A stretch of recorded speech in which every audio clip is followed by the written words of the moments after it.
The smoke on Calvex 9 didn't rise so much as drift.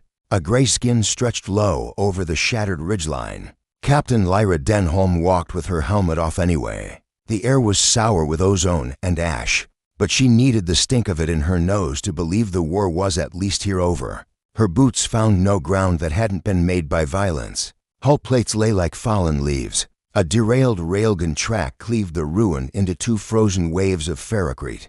The remains of a Varak charge banner-braided steel cabling studded with tooth and bone had snared itself around an Imperial tank's barrel and hung there. A trophy no one would claim. Logistics cores. Salvage sweep, she said into the open channel out of habit, though no one answered. The frequency hissed, weak and thready. Post-engagement chatter had dwindled to the same few phrases: clear, cleared, moving, returned. The fleet had already taken its victory orbit and was sorting itself into neat lines, bound for celebrations on worlds that would never smell like this. Lyra swung her pack down, set the triage beacon on a half-melted crate, and let it ping the field. The beacon's display licked through maps and overlays, sketching ghostly corridors where buildings had been, stitching together a topography of nothing. No life signs within a kilometer. That was good. That was what Command wanted. You could not rebuild on a field that still had pulses in it. She walked.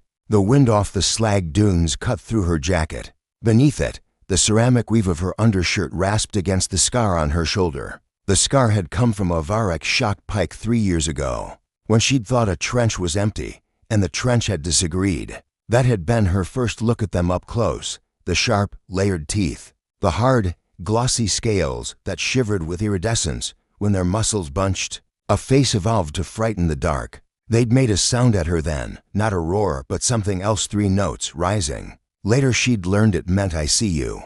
Not threat, not greeting, recognition. She tried not to think about that as she picked her way down a gully, skirting a puddle of coolant that reflected her like a cracked mirror.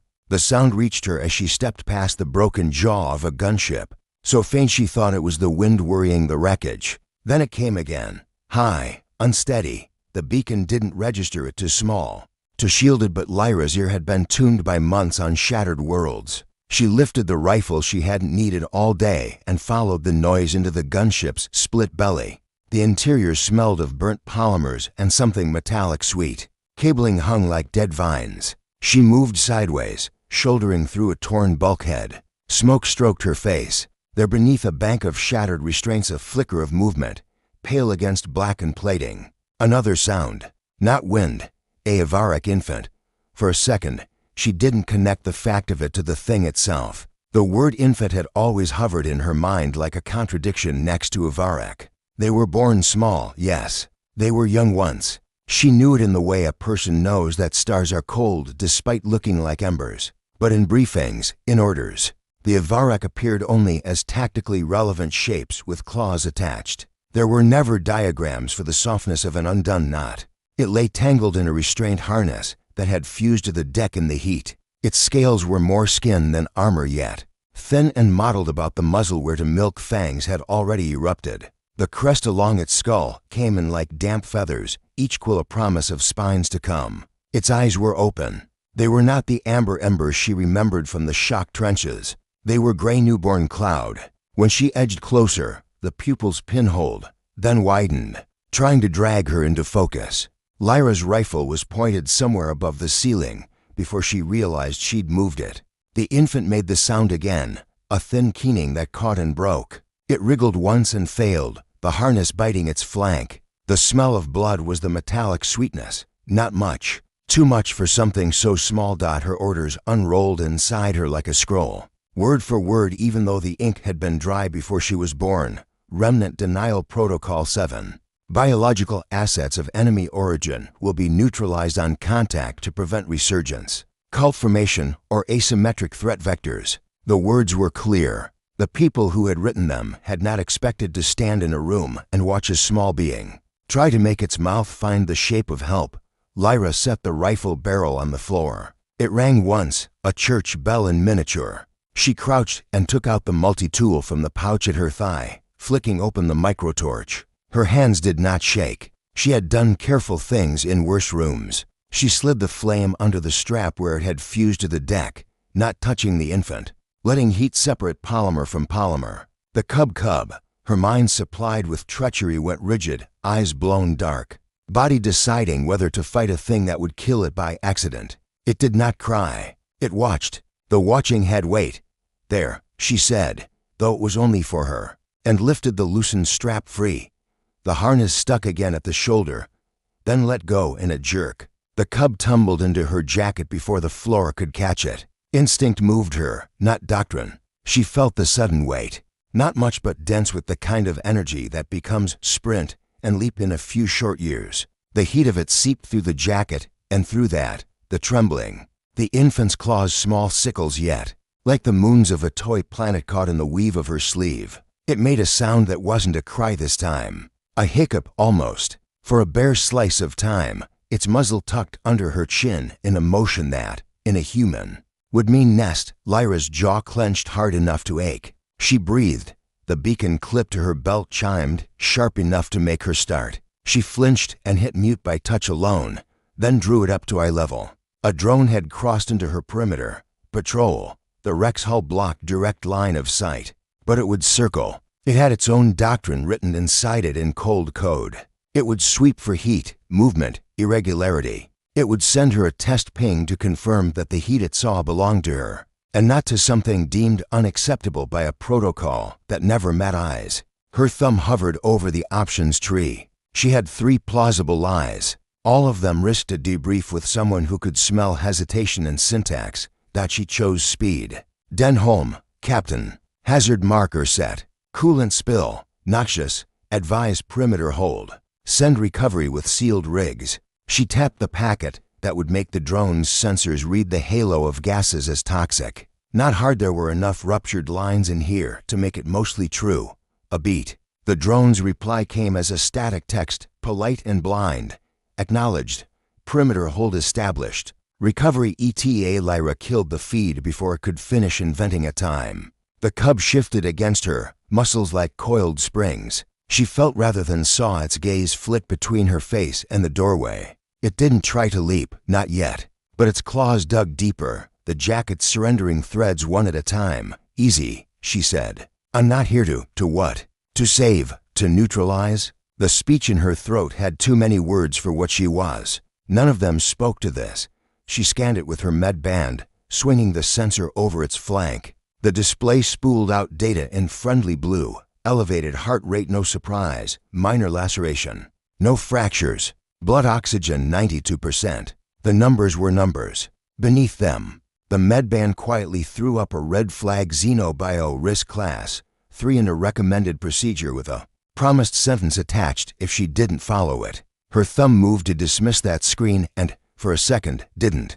Lyra had learned to do math without showing it on her face. The math here wasn't numbers. It was the mass of her career measured against the weight in her arms. It was the years she'd spent following rules measured against the one life. That made those rules make a sound like breaking glass. The infant lifted its head. The crest along its skull quivered. It sniffed. A sharp little pull of air that brought her skin salt, and the smoke, and the trace of her rifles. Cleaning solvent to its raw senses. It made a noise then that she remembered from the trench. 3 notes, rising. Not a roar. Not a plea. "I see you." She clenched her teeth on a laugh that sounded like it would cut.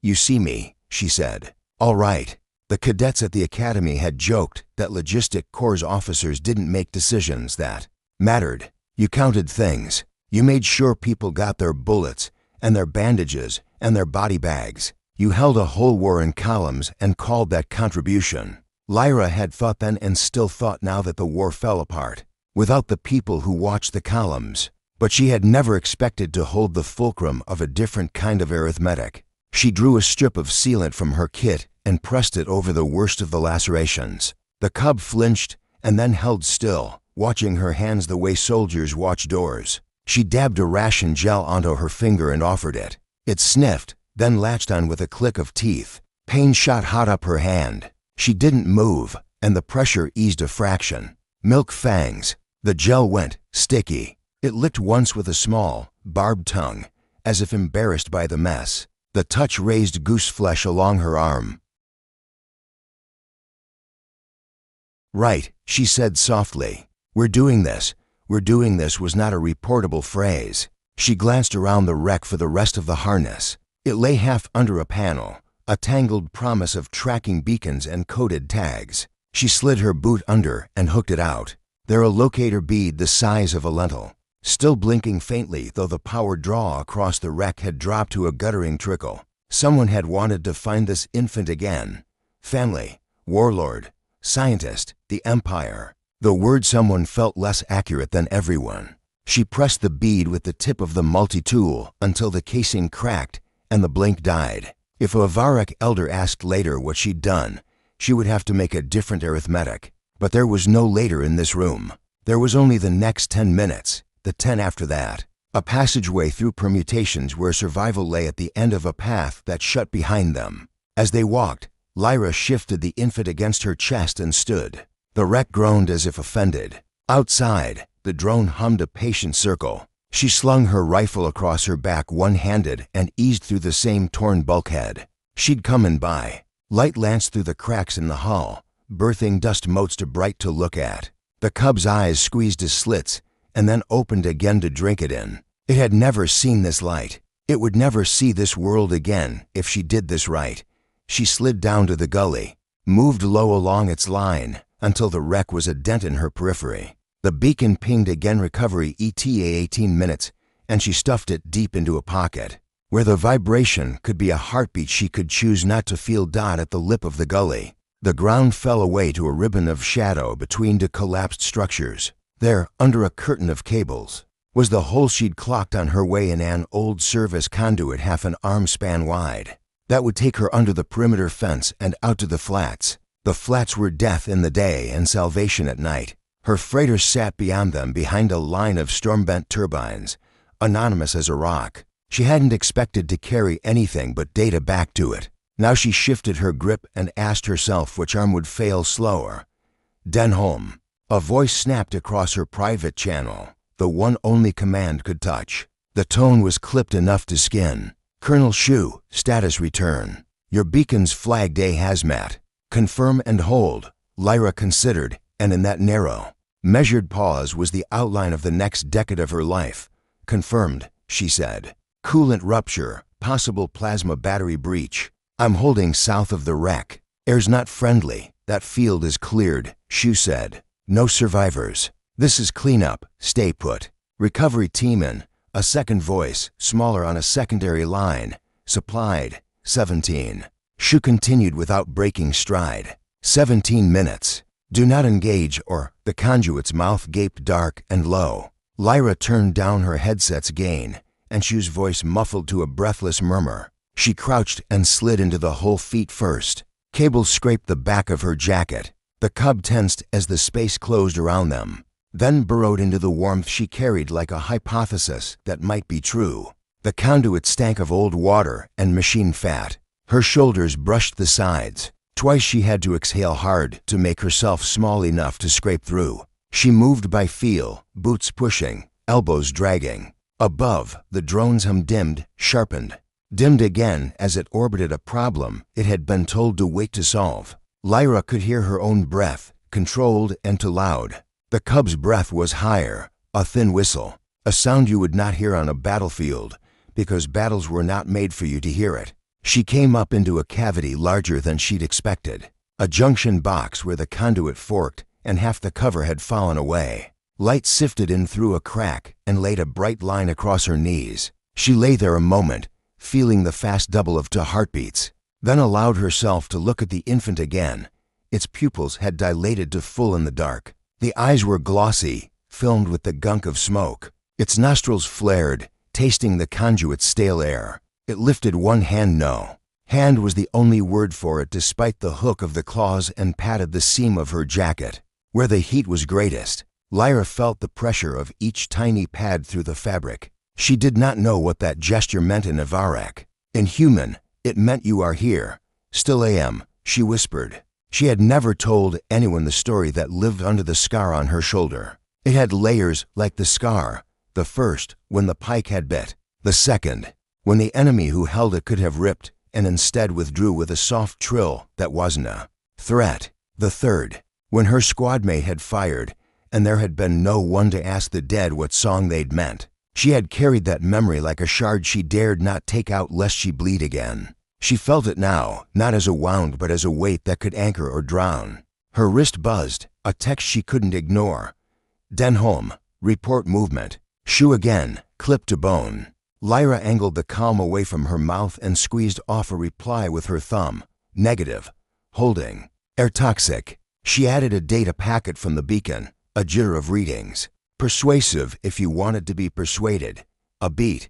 Copy. Recovery in 12. The number changed nothing. 12 minutes might as well be 12 hours or 12 seconds for the shape her choice had taken. She shifted the infant into the crook of her left arm and with her right, pried open the opposite conduit.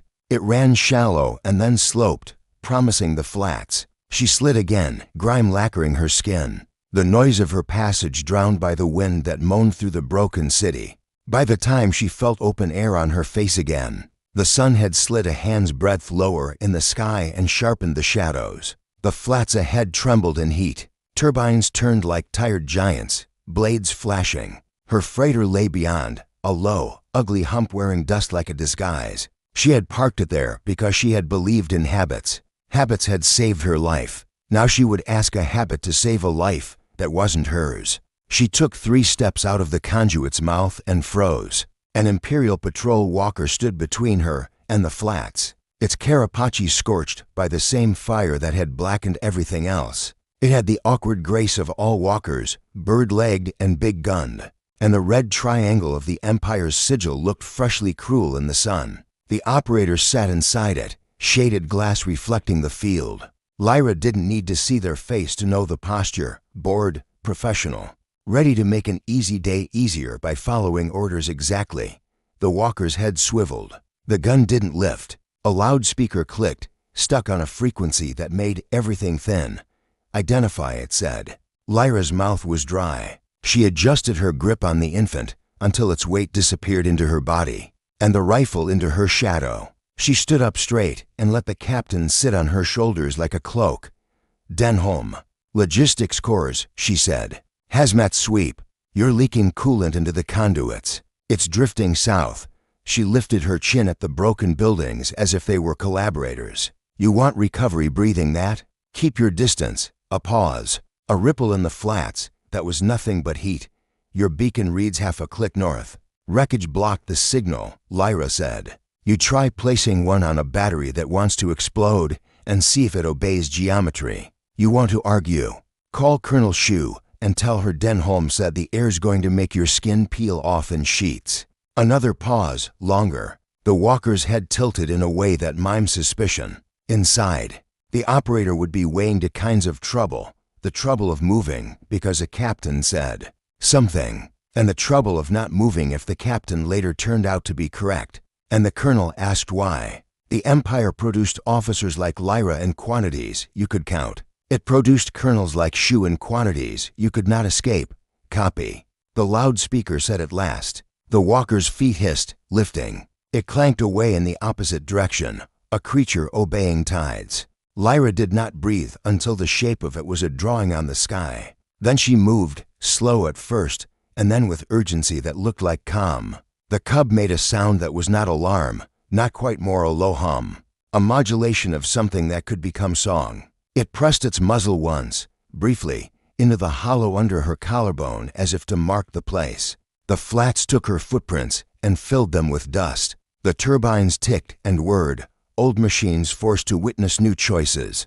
Her freighter's ramp cracked open at her approach with a sigh. That had never before sounded like relief. Inside, the air was hot and clean in the way metal is. She stepped into the hold, palmed the door closed, and leaned her head against the hull for the barest moment. While the engine's cooling systems clicked awake, Lyra laid the infant on a crate padded with an old transit tarp. It clung for a heartbeat longer than gravity required, and then let go, trying to spread itself wider than its small body allowed. She peeled off her jacket. It came away in threads where the claws had worried it. She considered the garment with a huff that might, in a different room, have been a laugh. She draped it over the cub again, because it had already become a smell that meant safety. She keyed the cockpit to warm up and locked the external COM to receive only. Shu's voice skated across it, distant. Denholm, status? There would be a report. There would be 10. There would be a moment when a question was asked in a tone that suggested it had already been answered by someone else. There would be monitors that wanted to show her loyalty as a number with 2 decimal places. Lyra looked at the infant. It blinked slow and deliberate, like someone setting a memory where it could not be dislodged. She had carried numbers all her life: tonnage, head count, units delivered. She recognized a different kind of count when it stared back. She could tell herself lies to make the first step easier. I am only moving it to a safer location. I am preserving a specimen for study that will benefit everyone. I am obeying the part of the order that says neutralize by moving it beyond the scope of harm. None of those were true.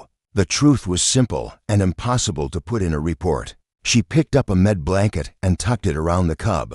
It tolerated the interference with prickly dignity and then nudged the fabric with its nose until it made a better den. The band of sealant along its flank held. She would have to find out what Avarak infants ate beyond ration gel. She would have to learn a language with more than 3 rising notes. She would have to lie in a way that did not rot her from the inside.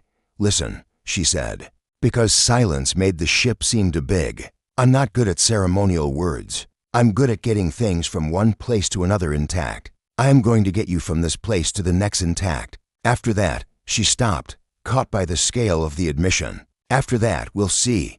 The infant made a short, soft sound she could not translate. It lifted one hand, rested it on the back of her wrist, and left it there, a weight too slight to measure that nonetheless tipped everything. Lyra turned back to the console and keyed the engines, feeling the thrum of power come up through the deck. Outside, the flats lifted in a breath of dust. On a channel she wasn't listening to, a drone would be reporting that the hazard field looked wider now. In a tent where the air smelled of coffee and victory, a colonel would put a pin in a map and say that a minor delay had occurred. That did not change the shape of anything. Inside a small ship under a low sky, the shape of everything changed anyway. As the freighter's landing struts retracted, Lyra allowed herself one backward glance. The cub had tucked its face into her ruined jacket and closed its eyes. The crest along its skull rose and fell with even breaths. It looked, for the first time since she'd seen it, like a sleeping child. You see me, she whispered, the engines gathering themselves to leap. Then see this. I am choosing. The ship lifted, and Calvex 9 fell away, and somewhere in the high, ordered halls of the Empire, an old whisper began again, one that would not quiet for years. There was a human who did not follow the math. The freighter Cinderwake was not built to raise children. Its hold smelled of fuel and gun oil. Its bunks were narrow metal slats padded with synth foam, and its galley dispensed meals that came in gray bricks unless you bribed the processor with extra power. But when Captain Lyra Denholm carried the Avarak cub aboard, it became something else entirely, a place that breathed like a den. At first, she called him nothing. Naming meant permanence, and permanence was something she told herself she wasn't promising. He was a problem to solve, a life to safeguard until she could decide what right action meant. But the cub made sounds in the night whines and trills that echoed through the hull, and when she whispered to calm him, the syllables slipped toward a shape, Kale, in Avarak tongue. It meant ember. In old Terran dialects, it meant mighty. Both fit. Both stuck. The first free Kale grew quickly. Avarak metabolism burned hot, and food vanished as though he were a black hole disguised in scales. Lyra bartered for meat on every Rimworld stop, hiding her desperation behind the bluff of a captain's authority. She discovered he preferred flesh raw, still warm with life, though he tolerated ration gel if she mixed in bone dust or ash scraped from the engine flues. By his first year aboard, his teeth had lengthened into sharp crescents. His claws could carve gouges in the deck plating if he forgot his strength. Lyra wore scars from play, from the moment he pounced without measure, or gripped too tightly when startled. The cruelest corridors of the Cinderwake were soon scrawled with scratches, hieroglyphs of a childhood no one else would ever decipher. But it was not only his body that grew. His voice changed from thin whines to guttural syllables. The Avarak tongue was full of clicks and growls, impossible for a human throat. But he shaped human words with surprising ease. The first word he said clearly was fire. He said it while watching the engine plume from the viewport. Eyes wide, crest quivering, Lyra corrected him, told him it was plasma exhaust, but the cub only repeated, fire. He liked the word, tasted it, claimed it. And sometimes, when he looked at her with those ember-bright eyes, she thought, he is fire. I am raising fire. Lessons in strength challenge of raising Kale was not feeding him, nor even hiding him. It was teaching him to choose. The Avarok were bred for strength and sharpened by tradition into weapons that knew no half measures. Lyra feared what he would become if he thought his claws defined him. So she made games. One involved a set of old ration tins stacked in a pyramid. Kel's task was to topple them with a thrown pebble, not with his fists. At first, he didn't understand. He would leap, roaring, scattering tins across the hold. But Lyra was patient, gathering them up again and again until, one day, he flicked a pebble from his thumb and watched it ping the topkin cleanly. His triumphant trill rang through the ship. Another lesson came when raiders boarded the Cinderwake at the edge of the Scarran Belt. They expected an easy prize, one human captain, no crew. What they found was a 7-year-old Avarok with teeth bared and a human mother with steady aim. The fight was brutal but brief. Kale pinned one raider, claws at his throat, eyes lit with the thrill of power. Lyra shouted, stop. You have him. You don't have to kill. Kale hesitated, muzzle wrinkling in confusion. Slowly, he released the man. The raider scrambled away, disbelief carved into his face. That night, Kale asked, why spare prey? His voice carried the sharpness of Avarok instinct and the softer echo of curiosity. Lyra sat with him in the galley, turning a ration brick over in her hands. Because strength isn't just about ending. Sometimes it's about letting live. If you can do both, if you can choose, you're stronger than any warrior who only knows one path. He thought long, claws tapping the table. Then he repeated, quietly, as though committing it to memory, stronger. If I choose, whispers in the port's word traveled. It always did. On mining outposts and trade stations, eyes followed them. A human woman and her predator child, what were they? What did it mean? Some spat and made wording signs, muttering that she was cursed, that she had bonded herself to a beast. Others whispered admiration, even awe. She tamed a Avarok. She walks with fire. Children on the docks would creep close, daring each other to touch Kel's scales. Merchants offered him trinkets, a shard of polished glass, a coil of copper wire in exchange for hearing him growl. But behind every smile lurked fear.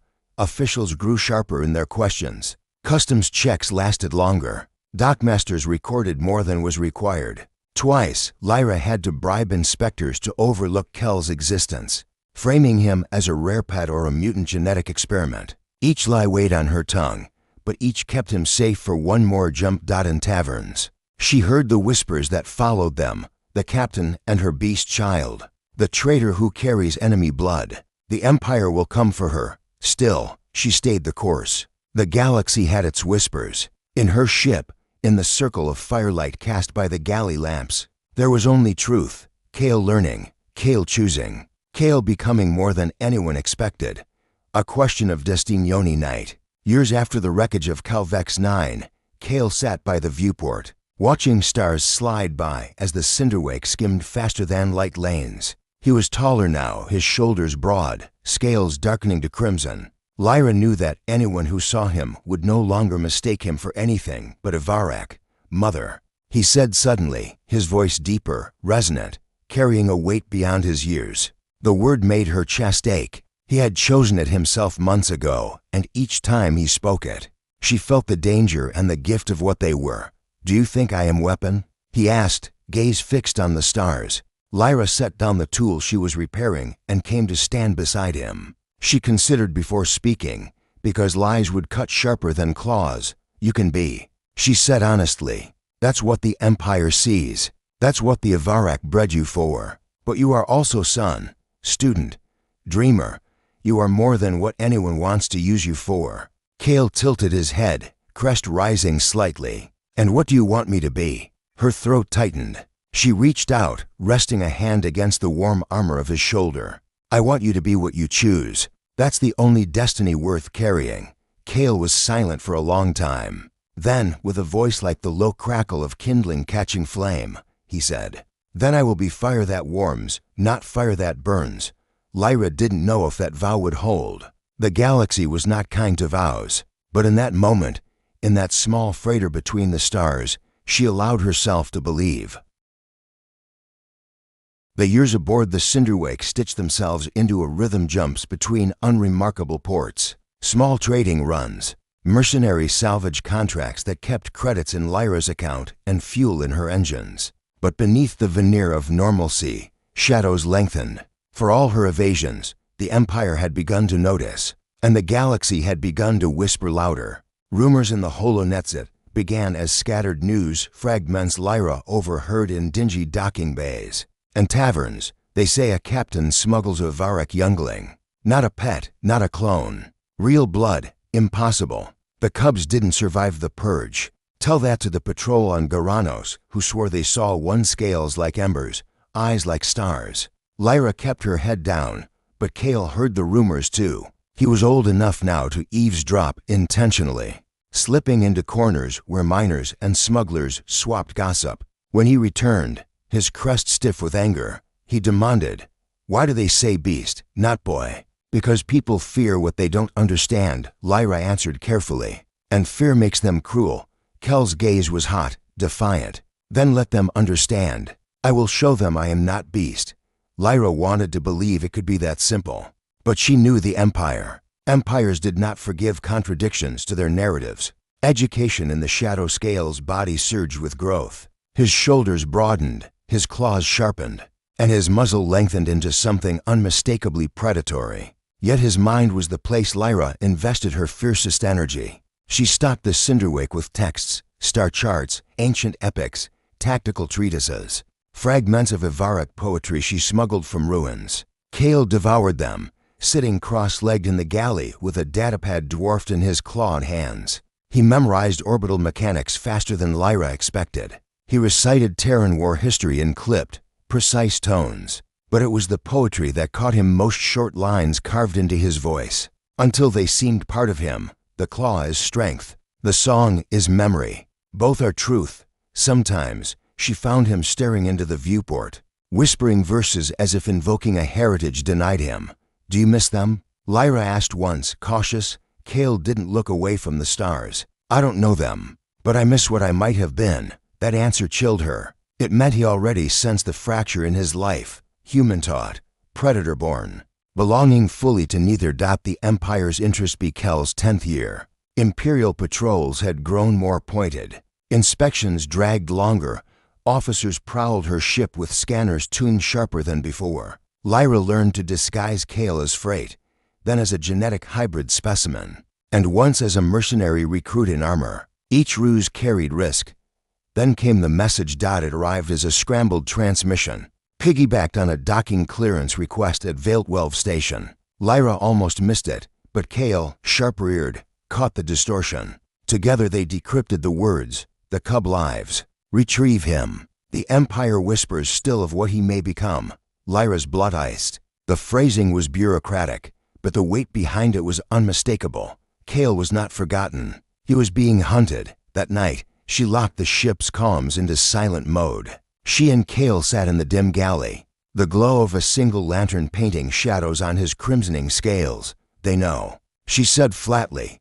Kel's crest rose, his voice rougher than she remembered. "Then let them come." "No," she snapped, more harshly than she intended. She gripped his arm, feeling the strength coiled there. "You don't understand what the Empire does to threats. They don't fight. They erase. If they take you, you won't be Kale anymore. You'll be a weapon or you'll be nothing. For a long time."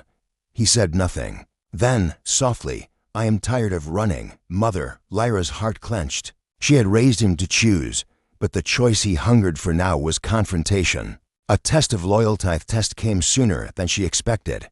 On the mining moon of Ferris Delta, they had docked to sell scrap metal and refuel. Lyra was halfway through haggling with a foreman when a squad of Imperial officers strode into the market square. Their armor gleamed under the thin sunlight, insignia stark as blood. The crowd scattered. Lyra pulled Cale close, heart pounding. But the officers didn't stop at random. They marched straight toward her stall. "Captain Denholm," the leader said, visor reflecting her pale face back at her. "By order of the High Command, you are to submit your vessel for inspection. We've received intelligence of contraband biological assets."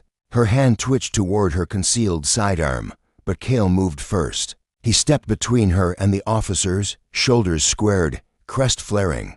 Gasps rippled through the onlookers. The sight of him, a young Avaric standing defiantly beside a human, was too obvious to mistake. The officer's visor tilted. "So it's true. The cub survived," Lyra's pulse thundered. "He is under my guardianship. He is no threat. Everything he is," the officer replied coldly, "is a threat." Hands tightened on rifles. Kel's claws flexed, his breath hissing. For an instant, Lyra saw the warlord he might become, but then he remembered her lessons, the games with pebbles, the choice not to kill the raider. His gaze flicked to her, steady, seeking her guidance. Lyra spoke quickly, her voice sharp as a blade. "We are leaving. You have no authority here. This is mining guild territory. Any aggression, and you'll answer to their council." The officer hesitated. The miners, sensing a chance to defy the Empire, began to close ranks around her stall. Not allies, not friends, but witnesses, ready to pretend bravery if it meant frustrating authority. The officer snarled, then jerked his hand. The squad retreated, but not before he hissed through the comm, "Run while you can, Denholm." Shadows stretch far, seeds of rebellion that night. Cale sat silent in the Cinderwake's galley, staring at the faint scar where his claws had gouged the table years ago. "They hate me," he said simply. "They fear you," Lyra corrected. "Fear is hate waiting to happen." He turned his gaze to her, eyes glowing like coals. "But when I stood before them, some of the miners didn't look at me with fear. They looked with wonder." Lyra nodded slowly. "Because you weren't what they expected." Kel's crest flared. "Then maybe that's what I am meant to be. Not weapon, not beast. Proof that choice is stronger than claws." Lyra swallowed hard. He was young, but his words carried a weight she could not dismiss. Perhaps he was right. Perhaps his existence itself was rebellion. Still, the danger thickened. Patrols would come again, harder, sharper. Whispers were turning into hunts. She looked at him across the table, her son. Her fire, and felt the shadow of the Empire loom closer than ever. And somewhere deep in the heart of that shadow, she imagined old voices murmuring in marbled halls, "The cub lives. The Empire still whispers of him." The nebula world of Veiled Welve was a veil in more than name. Dust clouds like violet silk drifted through its upper atmosphere, scattering sensor pings into static. Smugglers, deserters, and renegades whispered of its cover the way pilgrims whispered of shrines. Lyra brought the Cinderwake there because she had run out of straight lines to flee along. Cale stood in the viewport, the nebula's glow illumining the edges of his crimson scales. He had grown taller than her now, shoulders broad, movements taut with a predator's grace. He had stopped ducking under the freighter's hatchways. Instead, the hatchways seemed to bow grudgingly around him. "They're still following," he said. Voice deep, edged like iron dragged over stone. Lyra adjusted the ship's fading shield capacitors. "We have cover here. Enough to breathe. Maybe enough to decide." Cale turned, eyes like molten amber. "Decide what? To keep running? To keep hiding what I am?" Lyra wanted to answer, but the console shrieked before she could. Imperial transponders flared on the scanners, tearing through the nebula with precision that chilled her. They had burned resources to track them here. That meant this wasn't a routine sweep. This was pursuit. Cale leaned forward, claws braced on the console. "They've come for me." "No," Lyra corrected softly. "They've come for what they want you to be." The confrontation's Imperial fleet dropped like blades into the nebula. For frigates, a cruiser, and the unmistakable dagger profile of an inquisitorial dreadship. Their comms opened immediately, filling the cabin with a voice cold as frostbite. "Captain Denholm, you carry a classified biological entity. Surrender it, and your execution will be merciful. Resist, and your vessel will be unmade atom by atom." Cale growled, a sound that vibrated in the deck plates. Lyra put a hand on his arm, steadying the storm. She toggled the comm. "He is no entity. He is my son." And I don't surrender my family. Silence. Then laughter cruel. Official. Rehearsed. The cub of Calvex lives, and you call it son. History will laugh at your delusion as it laughs at your corpse. Cal's crest rose, his voice rolling over the channel like thunder. I am Cale Denholm. I am not your weapon. I am not your experiment. I am heir to worlds and I choose my own path. The fleet shuddered, not in metal, but in silence. Soldiers aboard those ships, listening, would carry that voice into their bones. A Avarak who declared choice louder than claws. A predator who claimed a human name. Fire in the nebulae. First barrage came swift. Iron bolts cracked past the cinderwake, shredding the nebula clouds into streaks of plasma. Lyra yanked the freighter into a dive, the hull groaning under acceleration. She had flown through battles before, but never with stakes that felt like this. Every maneuver was a promise to her son, that she would not let him fall into Empire hands. Cale strapped himself beside her, hands flying across auxiliary controls. He rerouted power from life support to engines, his claws moving with surgical precision. Cut shields on the starboard side.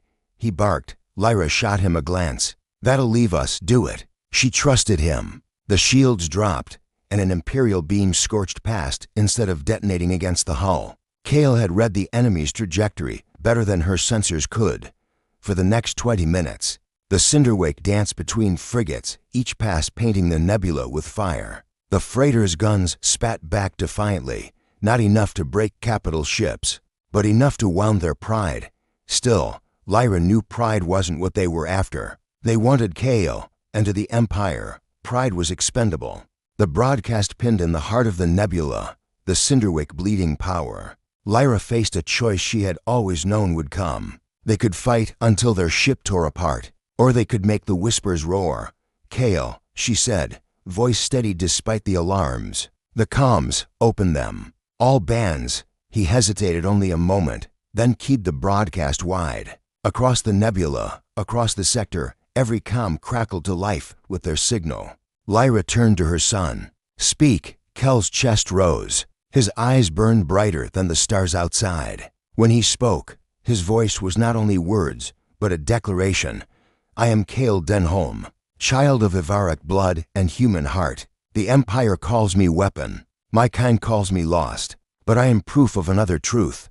Strength is not in killing, it is in choosing. I choose to be more than their fear. I choose to be fire that warms, not fire that burns. And if the Empire fears that choice, then let them fear me forever. The words surged through the nebula, carried on stolen frequencies, caught and repeated by smugglers, miners, deserters, any who hungered for a story to remind them the Empire was not eternal. On the Imperial command deck, officers shifted uneasily. Whispers bloomed in their ranks, questions unspoken. If even a predator can choose peace, what chains bind us? Escape into legend. Empire struck harder. Torpedoes ripped through the nebula, closing in for the kill. But the storm Cale had unleashed bought them cover. Independent ships rose from the clouds, emboldened by his voice. Raiders, freighters, even a mining barge, all jamming Imperial sensors with chaotic interference. Go. One shouted over the comm. Run, Ember Cub. Burn your path. Lyra seized the chance. She slammed the cinderwake into a gravity eddy, riding the nebula's current like a river. The Imperial fleet faltered, their formations shredded by the sudden storm of interference. By the time they recalibrated, the cinderwake was gone, swallowed by the nebula's embrace. In the silence afterward, Cale slumped into his chair, exhausted. Lyra reached over and gripped his shoulder. You did more than survive tonight. You lit a fire they can't extinguish. Kel's eyes half closed, but his voice was steady. Then let it spread. The roar that remained vanished into the dark, ghosts on no chart. The cinderwake became a rumor ship, its crew of to a legend rattled in taverns, stations, and fleets. The Empire hunted, but every search only thickened the whispers. The human who raised the predator cub, the Avarak who chose peace over claws, the fire that warms, not burns. Whispers became roars, and roars became a movement. And still, in the marbled halls of the Empire, the phrase endured like a wound that would not heal. A human adopted the abandoned predator cub, and the Empire still whispers about it.